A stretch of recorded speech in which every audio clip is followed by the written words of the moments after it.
আমার বিষয়বস্তু হলো ইসলাম শিক্ষার গুরুত্ব। সম্মানিত উপস্থিতি, মানুষের জীবনের সর্বক্ষেত্রে ইলমের গুরুত্ব অপরিসীম। দুনিয়াতে অনেক ইলম রয়েছে যা সবার পক্ষে অর্জন করা সম্ভব নয়, তবে দ্বীনি ইলম তথা মানুষের স্রষ্টা সৃষ্টির উদ্দেশ্য ও শেষ পরিণাম সম্পর্কে সকল মানুষের জানা আবশ্যক। এজন্য আল্লাহ রব্বুল আলামিন দ্বীনি ইলম অর্জনকে ফরজ করেছেন। মহান আল্লাহ বলেন, ফা'লাম আন্নাহু লা ইলাহা ইল্লাল্লাহ, সুতরাং তুমি জেনে রাখো আল্লাহ ছাড়া অন্য কোনো সত্য ইলাহ নেই। সূরা মুহাম্মদ আয়াত নম্বর 19। আনাস ইবনে মালিক রাদিয়াল্লাহু আনহু হতে বর্ণিত, তিনি বলেন রাসূলুল্লাহ সাল্লাল্লাহু আলাইহি ওয়াসাল্লাম বলেছেন, তলাবুল ইলমি ফারিদাতুন আলা কুল্লি মুসলিম, জ্ঞান অর্জন করা প্রত্যেক মুসলিমের উপর ফরজ। সহিহ জামে হাদিস নম্বর 3913। ইমাম বুখারী রাহমাতুল্লাহ আলাইহি সহিহ বুখারীতে ইসলাম শিক্ষার গুরুত্বকে বোঝাতে গিয়ে অনুচ্ছেদ রচনা করেছেন, বাবুল ইলমি ক্বাবলাল কওলি ওয়াল আমাল, অর্থাৎ কথা ও কাজের পূর্বে জ্ঞান অর্জনের অনুচ্ছেদ।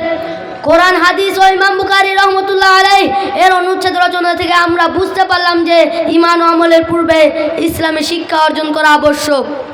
পবিত্র কোরআনে প্রথম যে আয়াতগুলো অবতীর্ণ হয়েছিল সেগুলোতে নবী সাল্লাল্লাহু আলাইহি ওয়াসাল্লামকে ইংরেজি শিক্ষা অর্জন করার জন্য বলা হয়নি, বাংলা শিক্ষা অর্জন করার জন্য বলা হয়নি, উর্দু শিক্ষা অর্জন করার জন্য বলা হয়নি, সায়েন্সের শিক্ষা অর্জন করার জন্য বলা হয়নি, বরং প্রথমে নবী সাল্লাল্লাহু আলাইহি ওয়াসাল্লামকে ইসলামী শিক্ষা, দ্বীন ও তাওহীদের শিক্ষার হুকুম দেওয়া হয়েছে।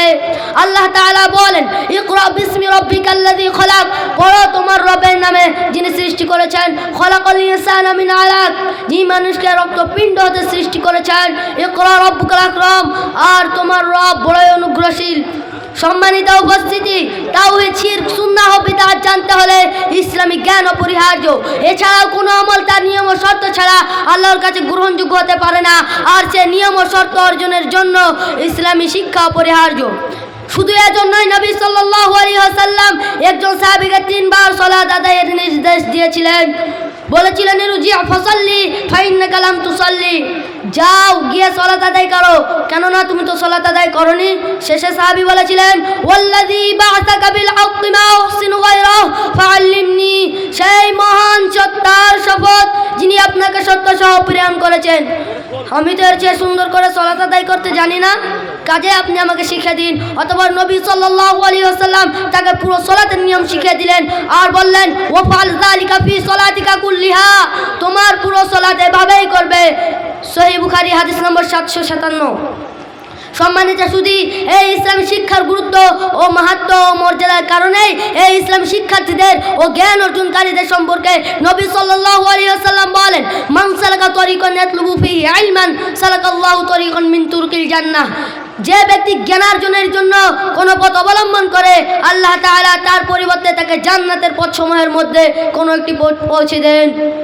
অন্য হাদিসে বলেন, ওয়া ইন্নাল আলিমা লা ইস্তাগফিরু লাহু মান ফিস সামাওয়াতি ওয়া মান ফিল আরদ, আলিমের জন্য আসমান ও জমিনের সমস্ত প্রাণী আল্লাহর নিকট ক্ষমা ও দোয়া প্রার্থনা করে।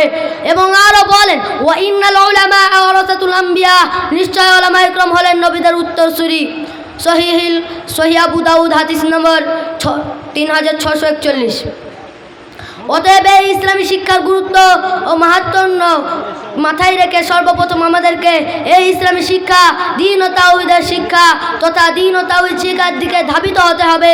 অবশেষে আল্লাহর কাছে দোয়া করি, হে আল্লাহ, তুমি আমাদেরকে সেই শিক্ষা দান করো যা দুনিয়াতে শান্তি, পরকালে মুক্তির সহায়ক, যে শিক্ষা সমাজে শান্তি ও শৃঙ্খলা রক্ষা করে, মূল্যবোধ সম্পূর্ণ মানুষকে গড়তে সাহায্য করে, সেই শিক্ষায় তুমি আমাদেরকে সুসজ্জিত করো।